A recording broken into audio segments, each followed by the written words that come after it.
Dear friends, in our previous lecture, we introduced the notion of compact sets and its examples. In this lecture, we will discuss about some properties of compact sets. Okay, we are going to describe the compact sets. If K is a compact subset in R, then K is bounded and closed. Okay, so first we show that if K is compact, then K is bounded as well as K is closed. Okay, so proof. So let us construct a set AN as open interval minus n comma n, right? Then obviously the set of real numbers can be written as union of all such n, right? So obviously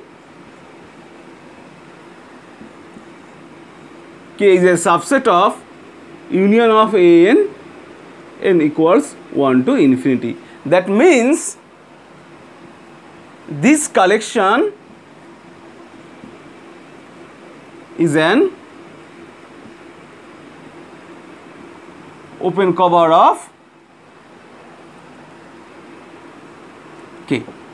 This collection is an open cover of K, and given that K is compact, that means this collection has a finite sub-collection which covers K, right?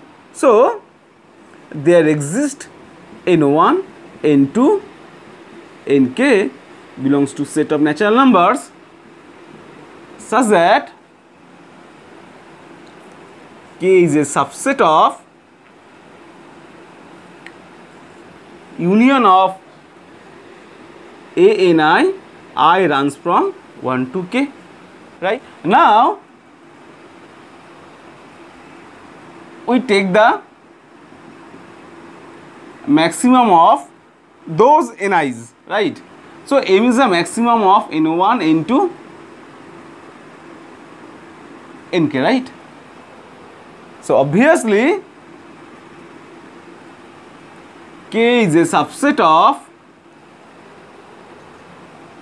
union of ANI, I runs from 1 to K, and this union is a subset of open interval minus m comma m, right? Okay, that means K is the set, K is wholly contained in the bounded interval minus m comma m. So K must be bounded. Okay, so we have seen that if K is compact, then K is bounded, right? That means unbounded sets are non-compact, right? Right? Okay. For example, set of natural numbers is unbounded set, set of rational numbers, set of integers, set of irrational numbers, set of real numbers, okay? Any rays. So all are the example of unbounded sets. So obviously these are the example of non-compact sets,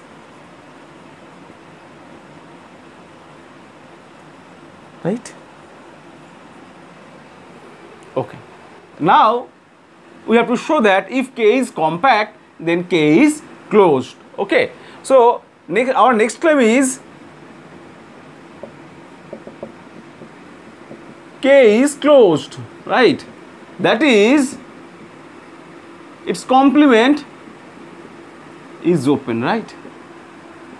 That means if we take any arbitrary point from the complement, then there exists a epsilon neighborhood of that point which wholly lies inside the complement.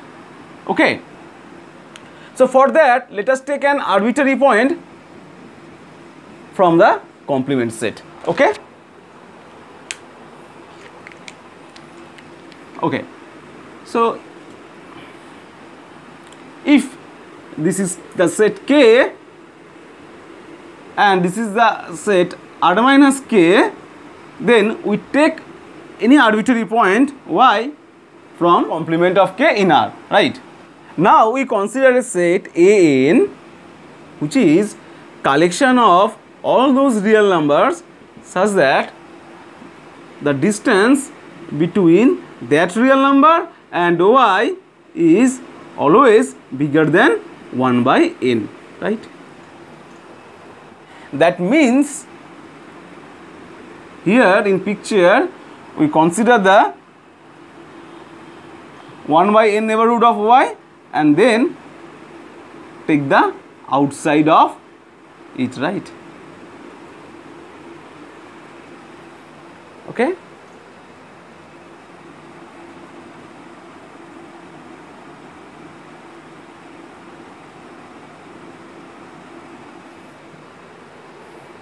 Okay. Now since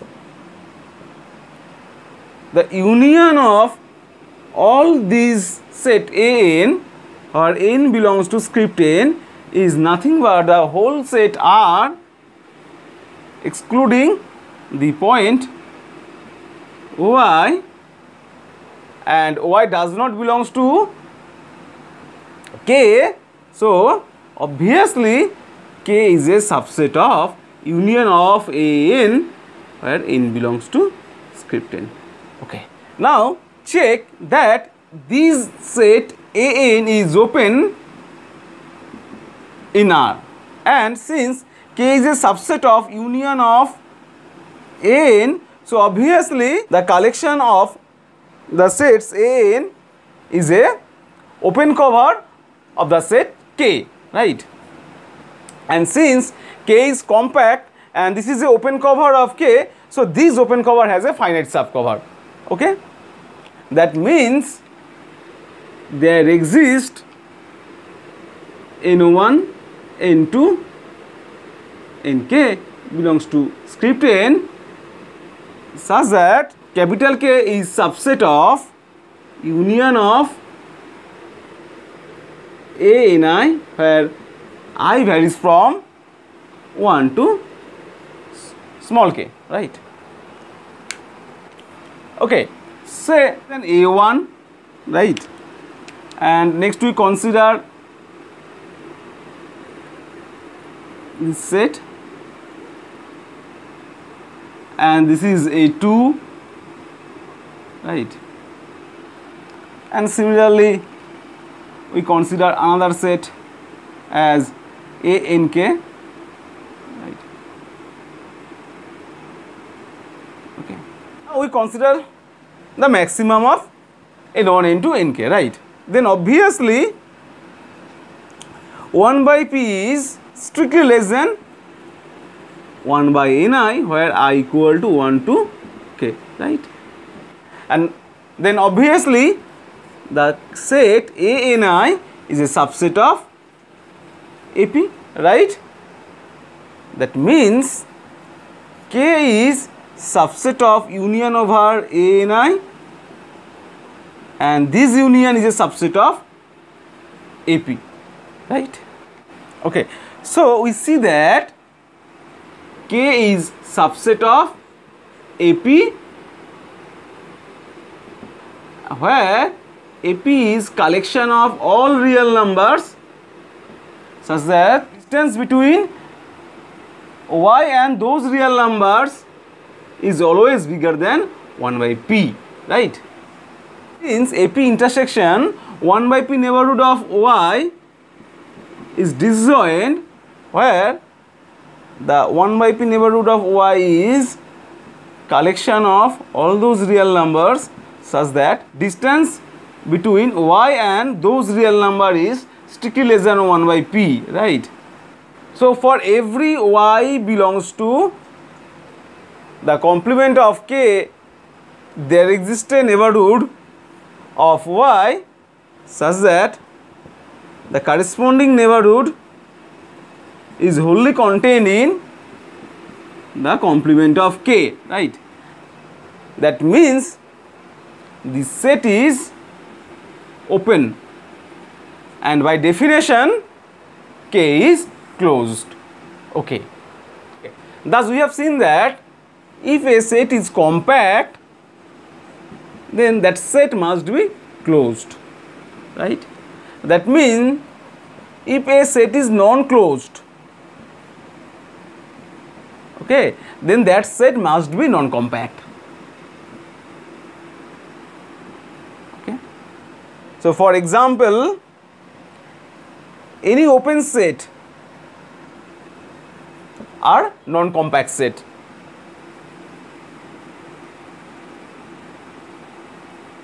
Right? For example, open interval AB is non-compact.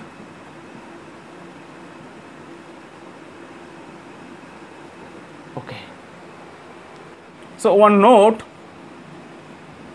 if a set A